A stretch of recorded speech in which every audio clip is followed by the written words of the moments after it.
maior flor do mundo. As histórias para as crianças devem ser escritas com palavras muito simples, porque as crianças, sendo pequenas, sabem poucas palavras e não gostam de usá-las complicadas. Quem me dera saber escrever essas histórias, mas nunca fui capaz de aprender e tenho pena. Além de ser preciso saber escolher as palavras, faz falta um certo jeito de contar, uma maneira muito certa e muito explicada, uma paciência muito grande e a mim falta-me pelo menos a paciência, do que peço desde já desculpa. Se eu tivesse aquelas qualidades todas, poderia contar com pormenores uma linda história que um dia inventei, mas assim como a vão ler, é apenas o resumo de uma história que em 2 palavras se diz. Que me seja desculpada a vaidade se eu até cheguei a pensar que a minha história seria a mais linda de todas as que se escreveram desde o tempo dos contos de fadas e princesas encantadas. Há quanto tempo isso vai? Na história que eu quis escrever, mas não escrevi, havia uma aldeia. Agora vão começar a aparecer algumas palavras difíceis, mas quem não souber deve ir ao dicionário ou perguntar ao professor. Não se temam, porém, aqueles que fora da cidade não concebem histórias, nem sequer infantis. O meu herói menino tem as suas aventuras aprazadas fora da sossegada terra onde vivem os pais. Suponho que uma irmã, talvez um resto de avós e uma parentela misturada de que não há notícia. Logo na primeira página sai o menino pelos fundos do quintal e de árvore em árvore como um pintacilgo desce ao rio e depois por ele abaixo navega vagarosamente, brincadeira que o tempo alto, largo e profundo da infância a todos nós permitiu. Em certa altura, chegou ao limite das terras até onde se aventurara sozinho.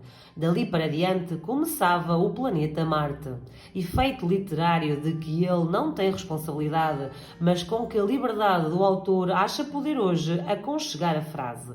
Dali para diante, para o nosso menino, será só uma pergunta sem literatura. Vou ou não vou? E ele foi. O rio fazia um desvio grande, afastava-se e de rio ele já estava um pouco farto, tanto que o via desde que nascera. Resolveu cortar à direita. Pelos campos, entre extensos olivais, ladeado de misteriosas sebes cobertas de campainhas brancas e outras vezes metendo por bosques de altos freixos onde havia clareiras macias e sem rastro de gente ou de bicho, e ao redor um silêncio que zumbia e também um calor vegetal, um cheiro de caule sangrado, de fresco como uma veia branca e verde. Oh, que feliz e o menino! Andou, foram rareando as árvores e agora havia uma charneca rasa, de mato ralo e seco, e no meio dela uma inóspita colina redonda como uma tigela voltada. Deu-se o menino ao trabalho de subir a encosta e quando chegou lá acima, o que viu ele? Nem a sorte, nem a morte, nem as tábuas do destino. Era só uma flor, mas tão caída, tão murcha, que o menino se achegou de cansado. E como este menino era especial de história, achou que tinha de salvar a flor. Mas que é da água? Ali no alto nem pinga, cá por baixo só no rio, e esse, que longe que estava, não importa. Desce o menino a montanha, atravessa o mundo todo, chega ao grande Nilo, no côncavo das mãos recolhe quanto de água lá cabia. Volta o mundo a atravessar, pela vertente se arrasta, 3 gotas que lá chegaram, bebeu-as a flor sedenta, 20 vezes cai lá, 100.000 viagens à lua, o sangue nos pés descalços, mas a flor aprumada já dava cheiro no ar, e como se fosse um carvalho, deitava sombra no chão. O menino adormeceu debaixo da flor, passaram as horas e os pais, como é costume nestes casos, começaram a afligir-se muito. Saiu toda a família e mais vizinhos à busca do menino perdido e não o acharam. Correram tudo, já em lágrimas tantas, que era quase sol pôr quando levantaram os olhos e viram ao longe uma flor enorme que ninguém se lembrava que ali estivesse.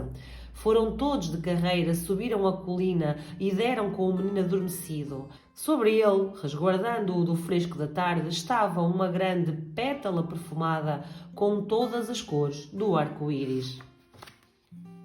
Este menino foi levado para casa rodeado de todo o respeito, como obra de milagre. Quando depois passava pelas ruas, as pessoas diziam que ele saíra da aldeia para ir fazer uma coisa que era muito maior do que o seu tamanho e de que todos os tamanhos. E essa é a moral da história.